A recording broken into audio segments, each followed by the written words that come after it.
قافلے نے چلنا شروع کیا۔ عزیزان ملت اسلامیہ، قافلہ جیسے ہی گھر چھوڑ کر چل قدم آگے ہی بڑھا تھا کہ ام البنین آئی اور آنے کے بعد امام حسین سے عرض کرنے لگی، اے آقا حسین، اے حسین ابن علی، میں چاہتی ہوں کہ قاسم سے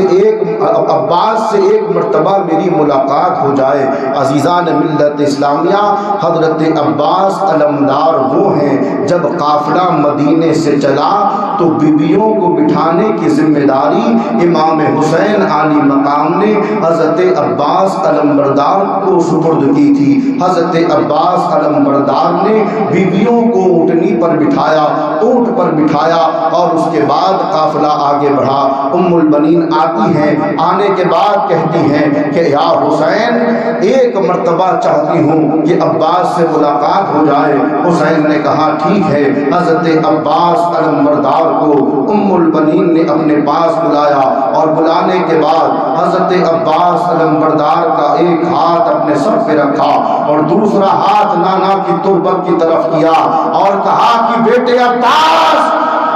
ہر ماں جب دودھ پلاتی ہے تو اس لیے پلاتی ہے کہ بیٹا بڑا ہو کر ماں کا سہارا بنے،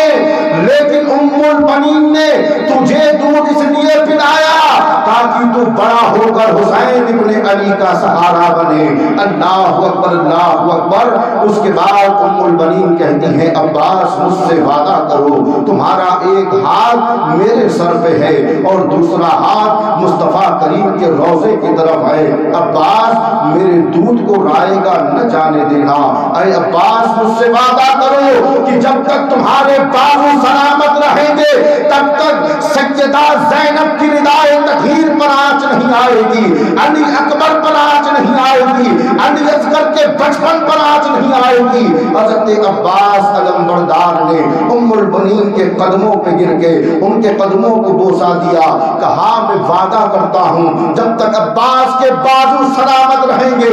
میں وعدہ کرتا ہوں کہ زینب کی ردائے تطہیر کبھی تار تار نہیں ہونے دوں گا۔ عزیزان ملت اسلامیہ، یہ قافلہ مدینے سے مکہ پہنچتا ہے۔ روایات کہتی ہیں کہ امام عالی مقام امام حسین علیہ السلام نے مکہ کی سرزمین پر تقریباً 4 مہینے آپ نے قیام کیا، اور روایات کہتی ہیں کہ جب آپ نے مدینہ چھوڑا تھا تو اس وقت یزید کے خرافات عام نہیں ہوئے تھے، یزید کا چرچا اتنا نہیں ہوا تھا، یزید کی بدعمالیاں اتنی ظاہر نہیں ہوئی تھی۔ امام عالی مقام مکہ میں پہنچتے ہیں، روایات کہتی ہیں کہ ادھر کوفہ سے خطوط آنے شروع ہو گئے۔ امام کی بارگاہ میں روایات بتاتی ہے کہ کوفہ سے تقریباً 12,000 خطوط آئے تھے اور ہر خط میں لکھا تھا امام یزید ایسا ایسا کر رہا ہے، یزید شریعت کا مذاق اڑا رہا ہے،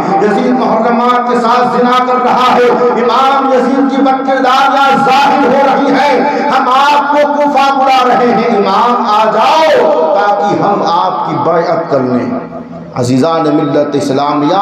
امام عالی مقام نے اپنے ساتھی حضرت مسلم بن عقیل کو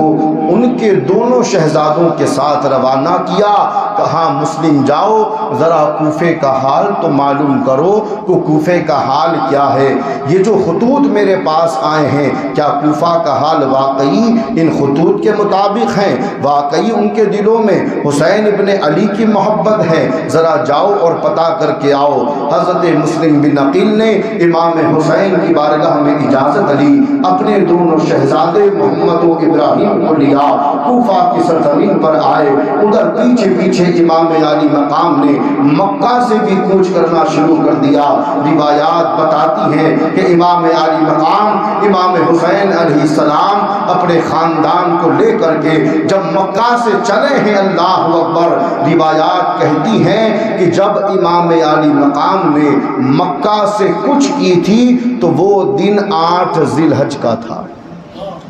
یعنی امام حج کے ایام میں حج کا احرام باندھ چکے تھے، لیکن جب امام نے دیکھا، اور یہاں ٹھہر کر ایک بات کہتا چلوں کہ یزید اتنا بدبخت تھا کہ اس نے خدا کے گھر کی حرمت کا بھی خیال نہیں کیا تھا، اور اس بدبخت نے اپنے نمائندوں کو بھیجا تھا اور کہا تھا کہ جاؤ، حج کے ایام ہیں، پوری دنیا حج کر کے آئے گی، حج کے لیے آئے گی، دنیا کے کونے کونے سے لوگ حج کے لیے آئیں گے، جاؤ، اور جب حج کے ایام شروع ہوں تو تم بھی حج کا احرام باندھ لینا، اور حج کے احرام کے اندر اپنی تلواروں کو چھپا لینا، اور سنو، جب دیکھو کہ حسین ابن علی حالت حیران میں ہیں اور تمہیں لگے کہ موقع اچھا ہے تو حسین ابن علی کو شہید کر دینا۔ حسین کو پتہ چل چکا تھا کہ اس بدبخت نے یہاں تک کی تیاری کر رکھی ہے۔ امام عالی مقام نے مکہ چھوڑا۔ روایات بتاتی ہیں کہ آپ نے مکہ سے جب سفر کا ارادہ کیا تو جو احرام آپ نے حج کے لیے پہنا تھا اسے آپ نے عمرے میں تبدیل کیا، اور